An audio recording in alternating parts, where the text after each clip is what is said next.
Welcome back to another episode of the Property Management Show, where we deep dive into the world of property management, marketing, and entrepreneurship. Your hosts are Marie Tepman and Brittany Jones from 4.5 Marketing Agency. Though we're missing Brittany today.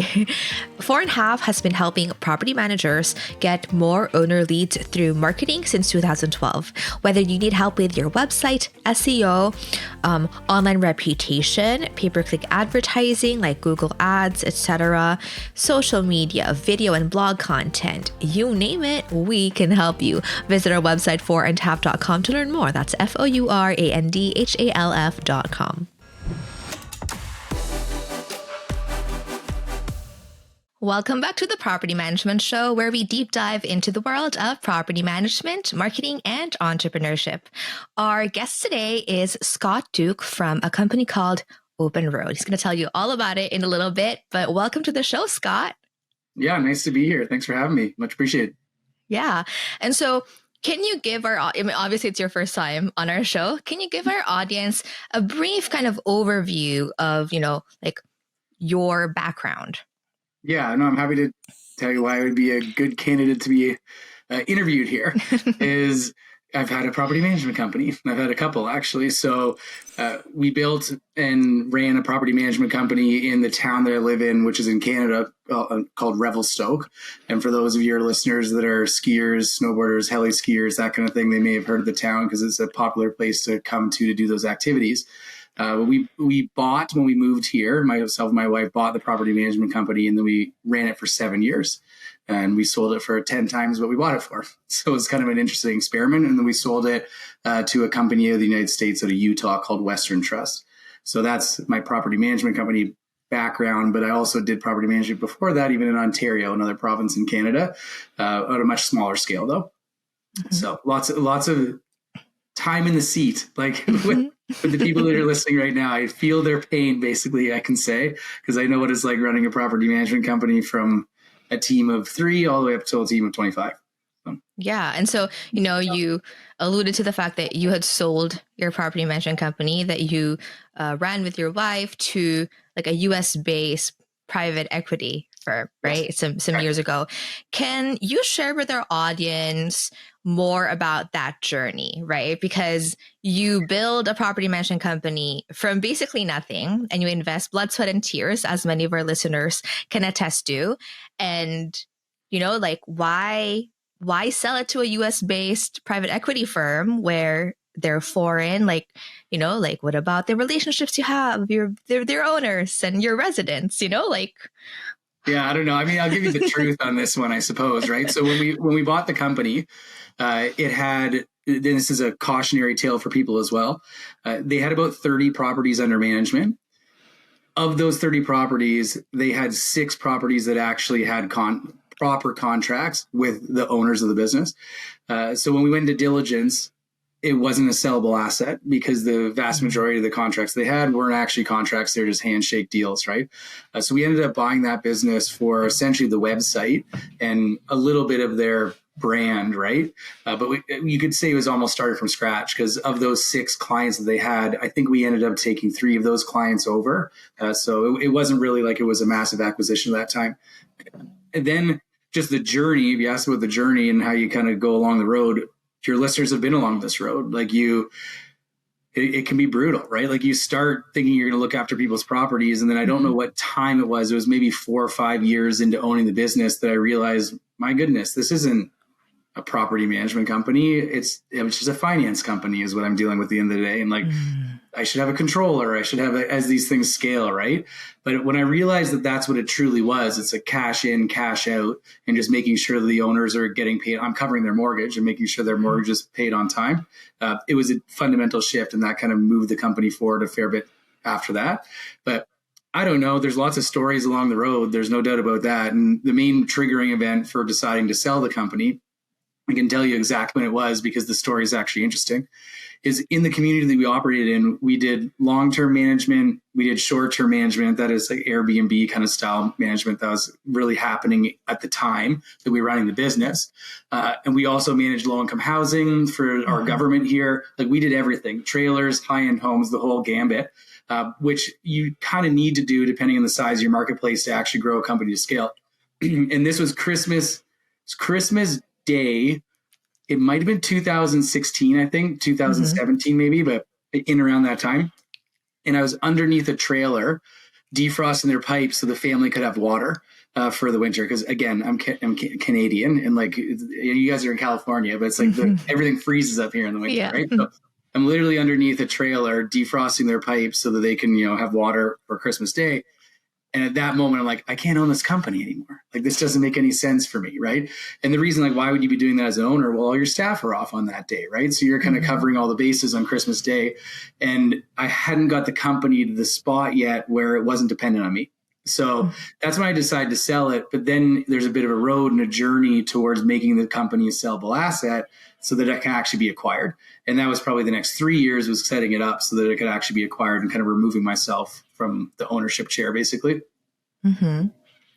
Yeah. So you talked about how the business was very like dependent on you, right? Like, yes, you had staff, but Eve of Christmas, they're off. You kind of feel bad. Yeah.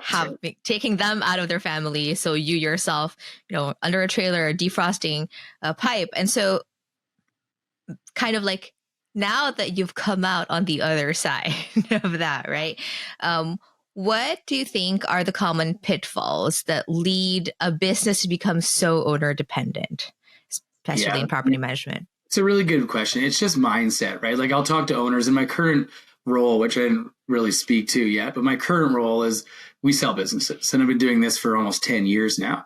And most of the businesses that we sell, and while we have sold a handful of property management companies just because of my experience in the space, but we're agnostic for the businesses that we sell. They just have to have reached a certain size because that's where our buyers are actually interested in these companies. And so I have this conversation with business owners all the time.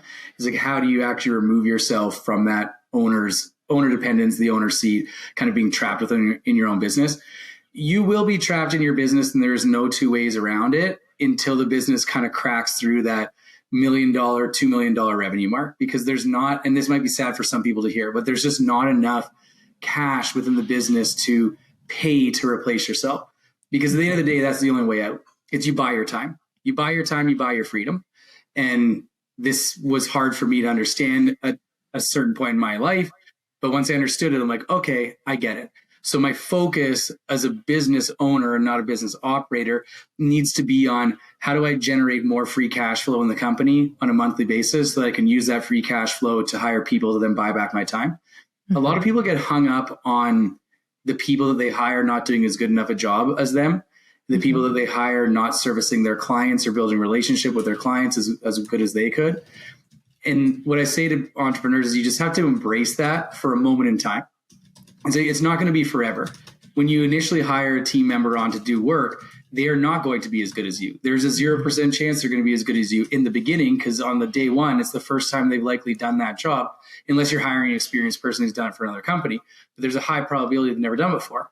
So you have to train them and invest in them and take that time. And then over time, it's usually a 2 to a 6 month period, they will start performing in that role better than you, without question, because now they're doing it more than you did it. So it's just kind of taking that, accepting that there's going to be a moment in time where, service does dip a little bit, and you kind of have to cover the bases with the employee until they get up to speed, and then they take it from there. And that's the ticket. That's the ticket. It's like, make sure as a business owner, your company is making enough money that you can hire more people and you can train those people well to take over your roles and responsibilities. And the slogan I use for it is every day a step away. Just every day a step away from your ownership responsibility in the business. And then you'll be out. But it takes a little bit every day. That's all it is. A little bit every day. Yeah. So you talked about kind of focusing on hiring people to free up your time as a business owner, right? Yeah. I literally just came from a property management conference where one of the keynote speakers talked about how he doesn't believe in the hire slow, fire fast, or hire fast, fire slow mentality. He believes in hire fast, fire faster. And so, I think it's a very common fear for business owners to kind of invest all this time and resources training someone who eventually may not work out well. So in your experience, what do you do to make that whole process efficient, right? Because when you're working towards creating a business that is not owner dependent, you really got to have the right people in the right seats. Yeah. But how do you do that in an effective way when you don't know if that's the right person until they actually start doing the work? Yeah, no, I hear you. Okay.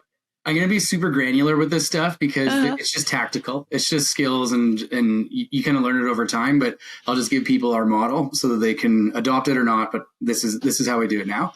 And I've probably hired across, like I've had 11 companies. So across that, I've, had probably 200 staff. Right. And so you end up hiring some bad apples and it's like you hire a bad apple. And like you said, we actually had a property manager for a while, probably worked for us for a year and a half, and they weren't any good. And the moment I got rid of them, it was like, wow, holy Hannah, our company is doing way better with this person gone. But it took me that long to figure it out, which is a shame. Now I'm much better, and you can, hire fast, fire fast, right? But this is the model. First, to get good people, you first have to be a good leader. That's the hard part. It's like you actually have to make yourself better, because the people that are going to be attracted to you are going to be about 70% as good as you are. And that's just a reality. Like any human being, like we only want to work with people that are further along the road than us, like have achieved more than us. And then we know we can grow to their level, right? If they're below us, like why would we ever work for them in the first place, right? So to get good people, it's like you actually need to be better. So investing in yourself, your education, doing leadership through volunteer work or whatever it might be.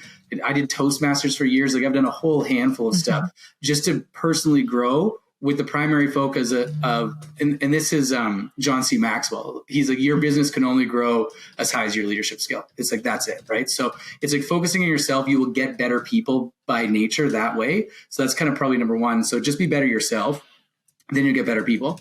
Then next is you have to have a really, really good marketing package and marketing deck for putting out there for getting people attracted to your business. Like that's the reality. You're only going to people two ways. One, you're going to post your job out there, and that's a competitive marketplace, by the way, and it's getting crazy, even more competitive. So you just stand out. So your marketing material for actually attracting potential candidates needs to be better, or you're going to steal people from other companies, and that looks like recruitment, right? So you have to be better at recruiting than other people.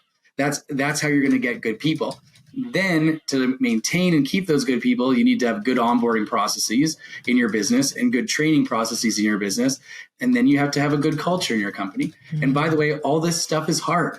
Like all of it's hard. Like none of it's easy, but doing the drudgery for the rest of your life is worse. So it's better to take some time and be like, one thing at a time, right? So, okay, I'm going to do some leadership training for myself. I'm going to become better at operating my business. I'm going to make my business look better so it attracts better people. I'm going to have my marketing package be better. And then you attract people. Fine. Now you've attracted someone who's a potential candidate. And the question was, how do I make sure that I don't have the losers, right? Without being a little bit more harsh in the way you said it. But anyway, so, okay, fine. There's a couple things there. One, you want to run them through psychometric testing, which is you can use DISC or you can use PSIU or you can use Myers-Briggs. You can use something to basically find out if that person is the right profile for the job you're hiring for. And this, if you've never heard about this and you're on this podcast, the first time you heard like, what's DISC, what's PSIU, what's personality profiling, just go into that hole, because that hole is really good.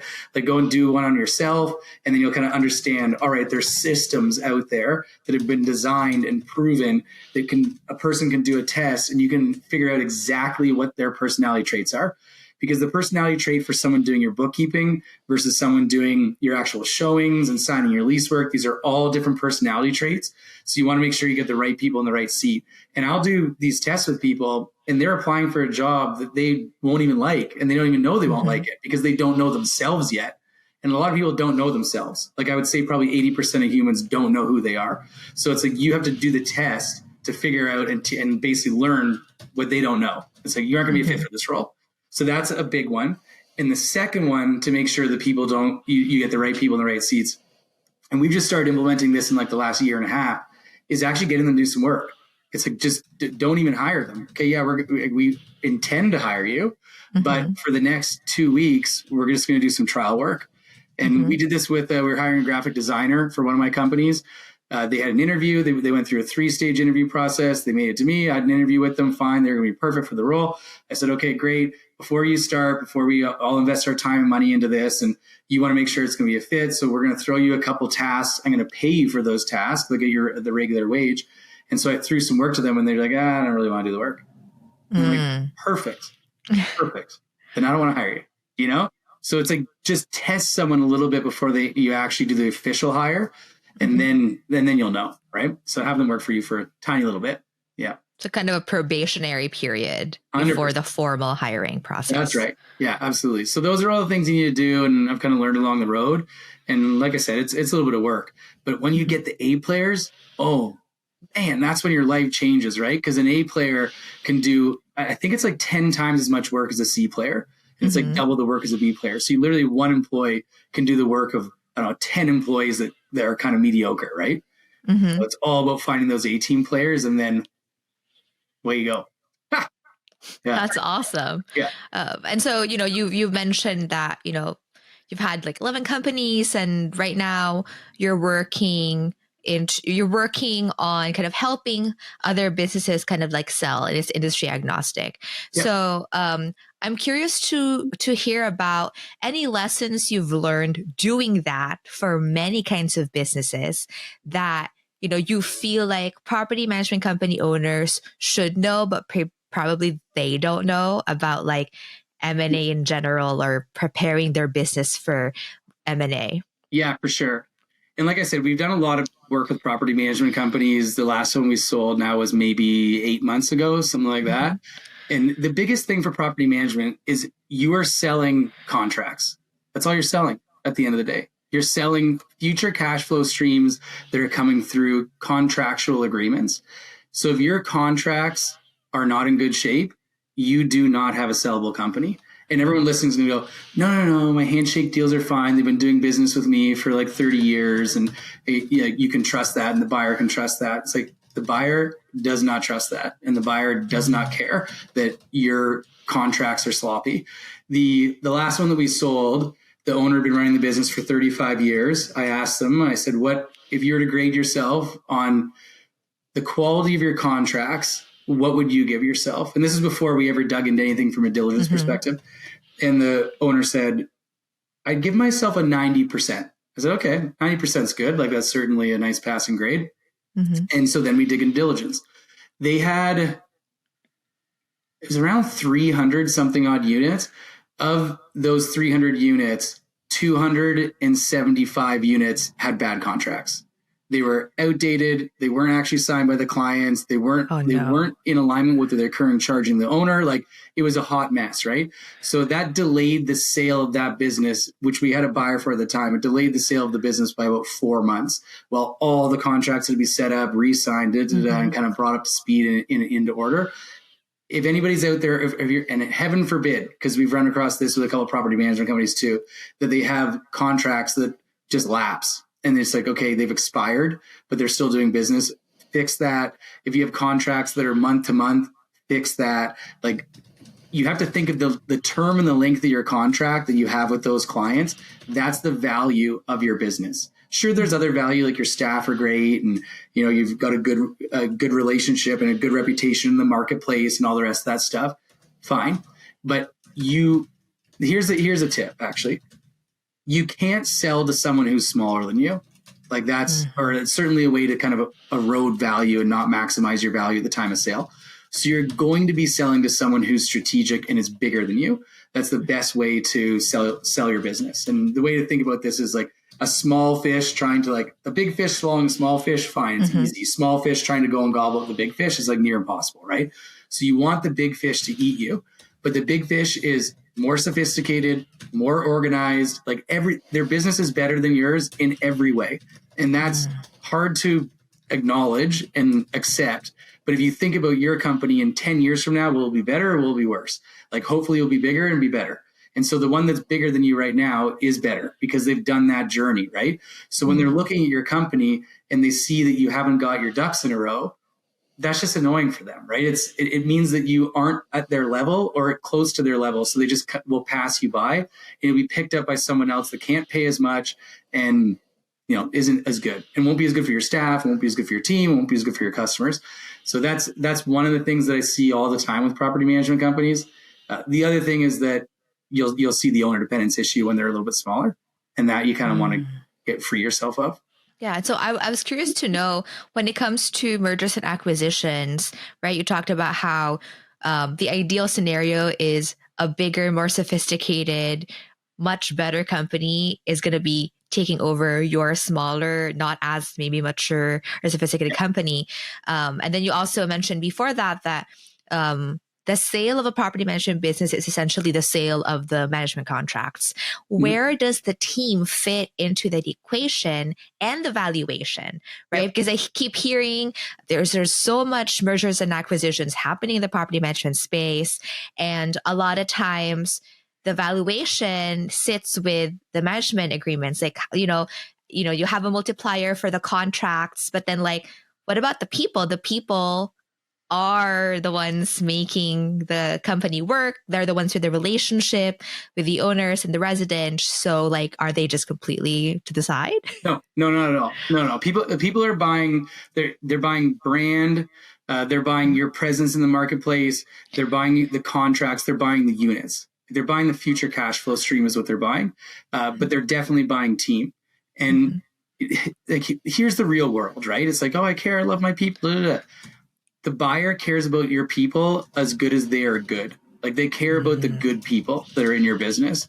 The B players, the C players, they've already got A players. Like, they don't need to bring on like the one apple that's going to spoil the bunch, So they care about your people, but as much as they actually care about the good people. The other thing to note is, and this is just so your listeners know, the people that are actually on the ground, like doing the showings, doing the lease work, that kind of stuff, like that's a necessary thing. Like, you lose those people, you're kind of hooped, right? So they want those people on the ground. The people that are more administrative and in the office, if you're being bought by a strategic buyer, they already have that accounting function in call it head office, right? So those people's jobs are maybe a little bit at risk unless they're awesome. Then they'll be recruited and kind of brought over to the bigger mothership. That's just something to think about. But everyone does care. Don't get me wrong; they care about the people. Like, especially now where it's like difficult to get people. Yeah. And there's a lot of acqui-hires. They're called acqui-hires, where they're just like acquiring a business just to hire a bunch of people at the same time, and maybe paying a little bit of a premium on the company just to get the people. And we're certainly seeing that. We do a lot of work in the HVAC space and techs, like the actual technicians that are doing the work. They're hard to get a hold of. Like, good seasoned operators of companies are difficult to get a hold of. So people are buying these companies just to get the management teams and get the techs. So the people are important. Here's the other big thing. When you look at a property management company, and people can go and look online to see and you guys would probably have these metrics as well that you can share with people, but what the average profit margin is of a business, of a property management company. If you can be above average, that will get you paid an above average premium of a multiple. And the reason why that is because you're more efficient. Like, your business just runs better. It draws more to the bottom line. And only because we're doing so much work right now in this HVAC space, we talk to business owners in the space and they're doing 20% margins, which, by the way, like long-term property management, you're kind of that 5 to 7, 10s, your kind of zone. If you can get above that, you're killing it. If you're short-term property management, you can actually push yourself into the 30%, like kind of the Airbnb zones. So these are metrics you should know, and kind of trying to get yourself to the upper echelons of that, because that just shows your business is running efficiently. And people are always going to pay more for a company that's more efficient, because they know every dollar they bring in, they get to keep more of it, right? Yeah, that's a really good way to think about it, right? Your profitability shows your efficiency, right? And so that's very attractive to a very company, because they don't need to put in as much work trying to figure out what's broken and what needs to be streamlined. That's it. It's like if they look, they know that in the industry, a 15% margin can be made. Okay. They look at your company, it's doing 7. Like 50% of the work of this business is still yet to be done. And so they know they're going to buy it and they're going to have to do that work, which is fine. They'll do it, but they'll pay you less money because now they need to go and they need to do the work and they need to invest in that business to bring it up to speed. Whereas one that's already up to speed, it's like they'll pay more for it because they don't have to take the time or energy to bring it up to speed. And for those of you that are kind of new to thinking about like a profit and loss statement and your margins and that kind of stuff, the easiest way to think about this is because most business owners know their revenue number. They know the top line. Mm-hmm. Your margin is just the amount of cents that you get to keep off of every dollar. So if you're a 7% profit margin company, every dollar that you bring in, you get to keep 7 pennies. And sometimes this helps owners like think about it. We were dealing with, we were selling the largest e-reader, like, e-readers, like the digital e-readers, like we're selling one of those companies. They're the largest like online marketer of those things. And they were running a 2.95% profit margin. And I said to the owners, I'm like, you realize that every dollar you bring in, you get to keep 3 pennies. So how many more dollars do you want to go and make? It's like not really that incentivizing, It's like I got to go do all this work to bring in $1 and I only get to keep 3 pennies. And 3 pennies is very, very tight. So you can very easily go from 3 pennies to no pennies, if you just make one mistake. So you want your business to be keeping as many of those pennies as you possibly can off every dollar, which means you want your business to have the highest profitability margin it can. And that looks like charging more at the top or being more efficient in the operation. That's the only way to drive more to the bottom line. Yeah. And so, all this talk about like efficiency and profitability, whenever I go to conferences, when the subject of efficiency and profitability come into play, most property managers think, oh, maybe that means I should just employ technology. I should just like invest in more technology. But that isn't always necessarily the case. So with your kind of like vast experience, both in property management and helping other businesses and other industries sell, like how big is technology in terms of like answering this need for efficiency? Like, is it kind of like the magic bullet? Are there other areas to look at? Yeah. It's a big part of the bullet for sure. Technology is a huge part of the bullet, especially, I don't care what industry it's in. It's a huge component. But if you look at your P&L, your profit and loss statement, it's very easy. Like there's going to be of your operating expenses. Okay, you have your revenue at the top, then you have your cost of goods sold, which is basically your people delivering your service, and then you have your operating expenses. Of your operating expenses, you just kind of look at every single line, and you'll see where you're losing it, where it's inefficient. Like you're like, we're actually spending that much money here. We're spending that much money here, and in property management, it's people. Like that's all it comes down to at the end of the day. It's like, all right, what are we really delivering it's a service business. So our biggest cost of delivering that service is going to be humans that are actually delivering the service. Mm-hmm. And so that's the line item that you want to think about, because it's probably that if you aren't drawing as much to the bottom line as you should, it's probably that your people in your organization aren't being as efficient as they should be. And to get someone to be more efficient, they either need to be trained better, they need to be smarter. You can hire smarter people, they'll usually be more efficient, but that's not always available in the marketplace.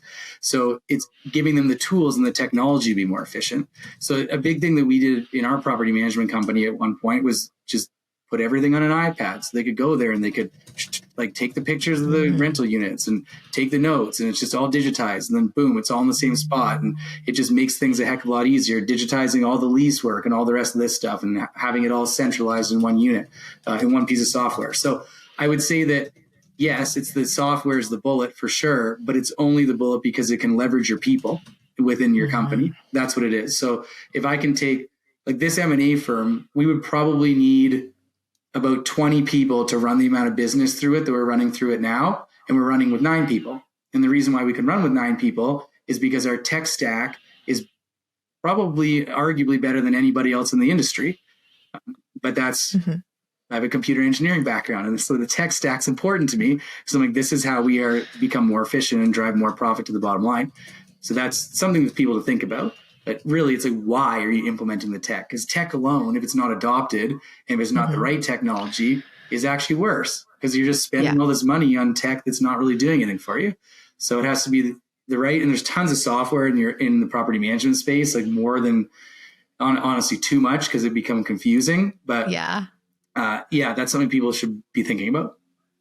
Yeah, it's interesting because you're right. A lot of people sign up for all these new tech solutions, but they don't invest in the time to get their staff, their employees to understand how to leverage the tools, and then they're essentially just wasting money on It's these technologies. no question. And like, here's the other thing, like going back to use the owner just need to lift, like be better at your game. It's like, if you think I see people do this all the time. It's like, I'm going to solve my sales problem by hiring a salesperson. It's like, that's going to fail.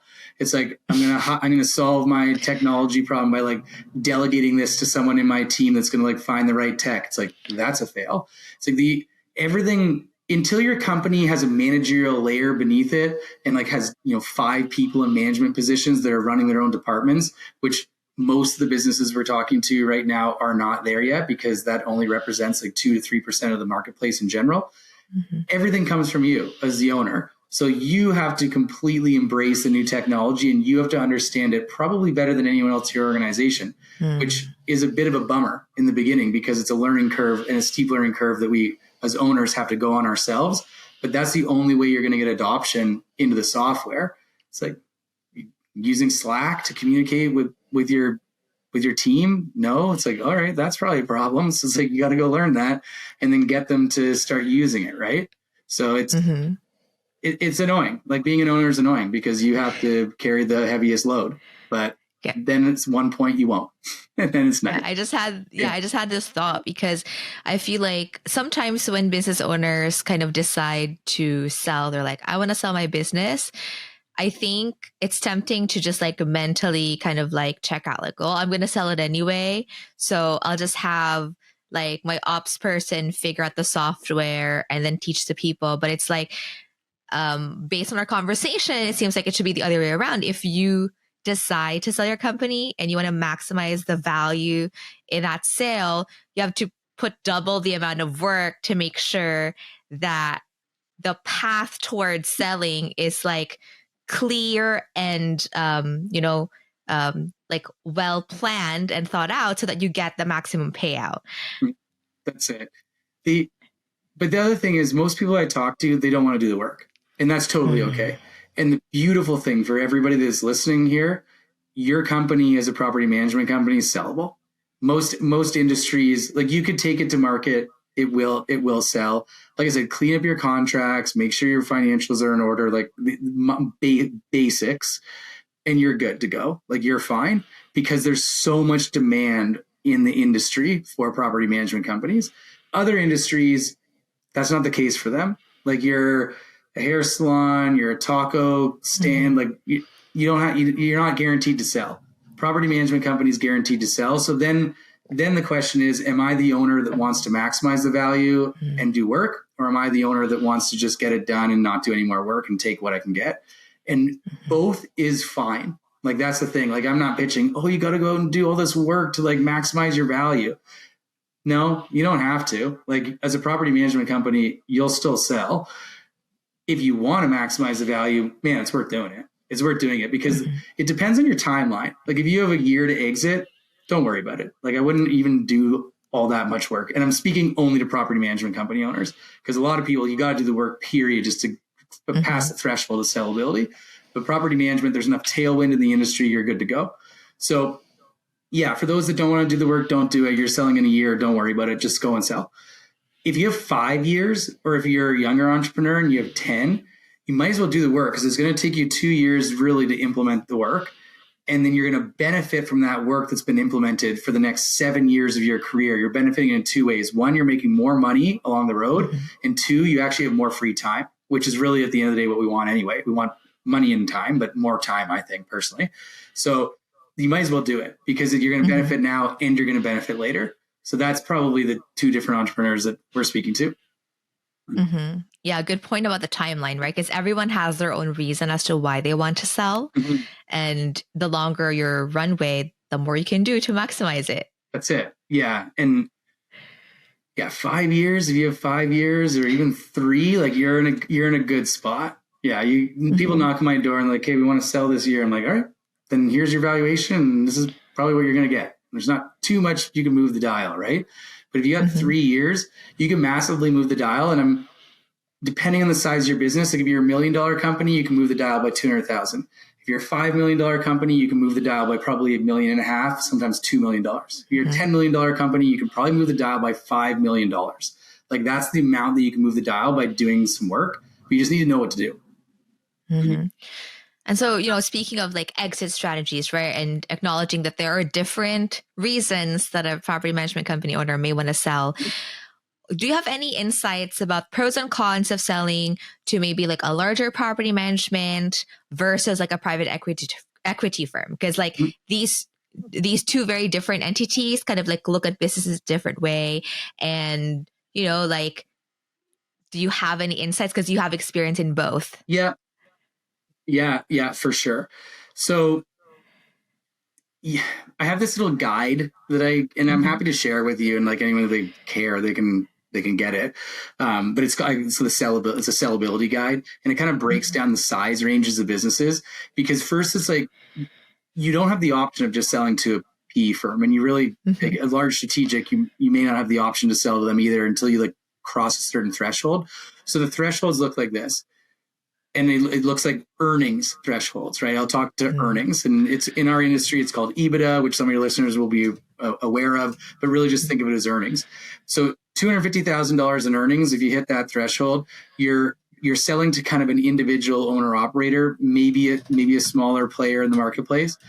$500,000 to $1 million of earnings, which I know is a lot of money, but like once you get to that threshold, you can sell to PE, you can sell to larger strategics. Anything above that, like 2 million, 1 million, 2 million in earnings, like in EBITDA, the world's your oyster. Like you can literally sell to anybody, right? So first you kind of have to unlock these different buyer classes as your company grows in size. But just to speak to the difference of like the strategic versus the PE, underneath the private equity company, that's what PE is, like under the hood, they aren't all that different, because if you're dealing with a private equity company that's buying in the property management space, they already own a portfolio of property management companies. They're already well invested into it. They're already a strategic by nature. So they can usually pay a little bit more because they have an overarching strategy for an exit. So they can pay you like a 7 times multiple because they know they're going to exit at a 10 times multiple, and they can make up that difference. So that's where P is oftentimes maybe offers a little bit more to potential sellers. And you can also potentially get equity in the parent company when you sell to them, which allows you to, what they call is take the second bite of the apple, where I sell now today, get some cash. And then when the private equity firm sells the entire fund, I get a bit of cash, and oftentimes it's more cash when that fund sells and exits.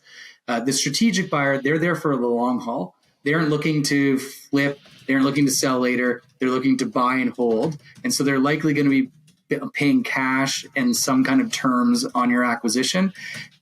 In property management, there's always terms attached to it, almost always, and the terms relate to the contracts being held.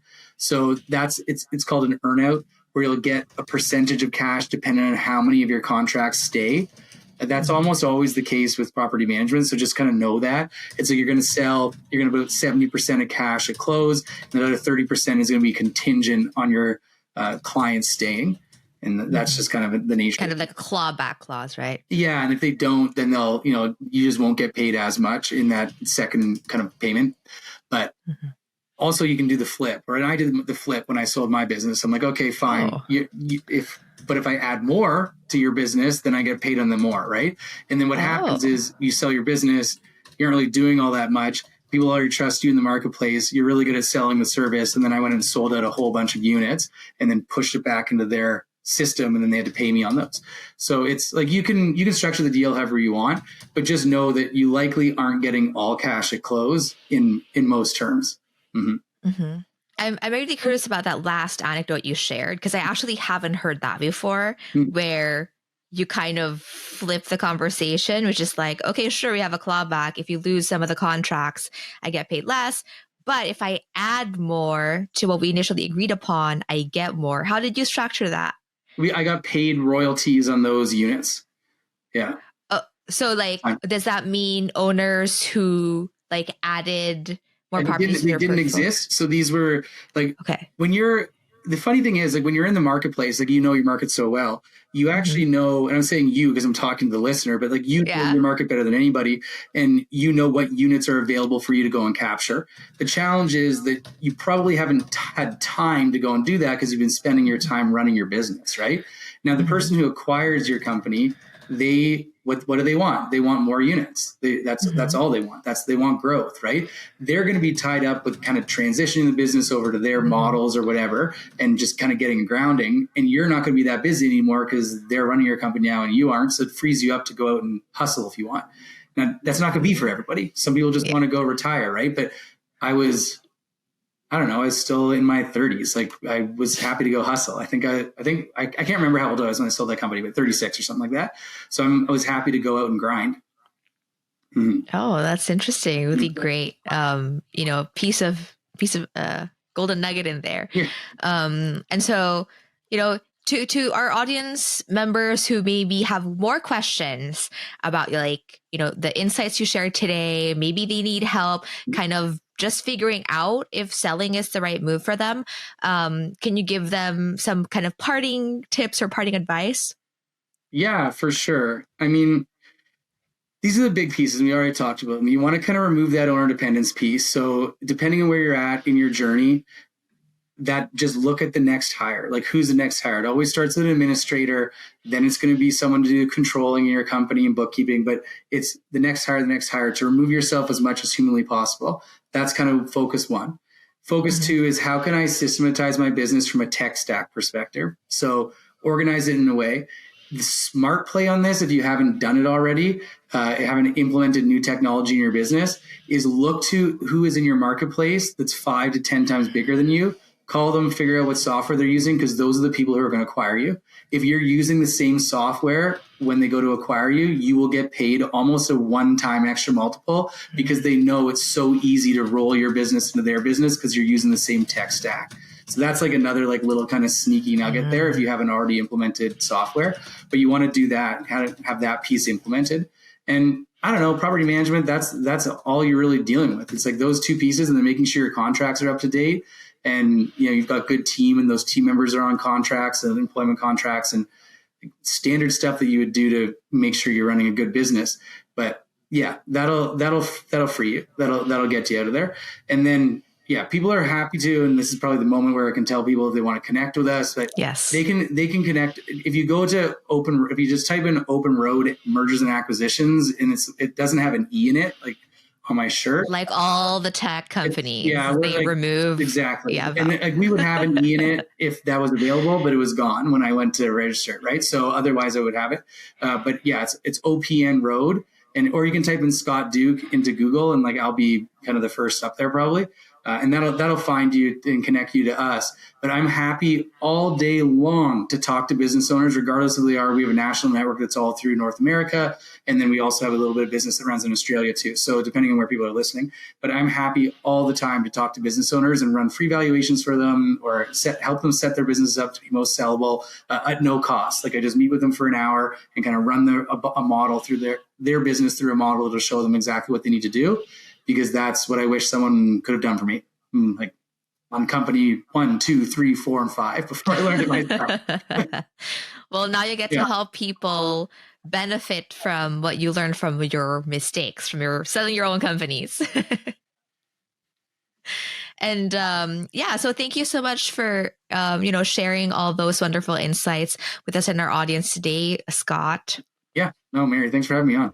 And that's all we have for this episode of the Property Management Show, brought to you by 4.5 Marketing Agency. Since 2012, we have been helping property managers just like you get more owner leads through marketing. Whether you need help with your website, your SEO, social media, paid advertising like Google Ads, written or video blog content, you name it, we can help you. Visit our website, 4andhalf.com, to learn more. That's FOURANDHALF.com. If you are a fan of the show, please go ahead and show us some love by leaving us a rating or review on your favorite podcast app. And we are always open to feedback and suggestions suggestions. So you can go ahead and send an email to marketing@fourandhalf.com to send questions, suggestions for future topics, or just general feedback. Thank you so much for tuning in, and we'll see you next time.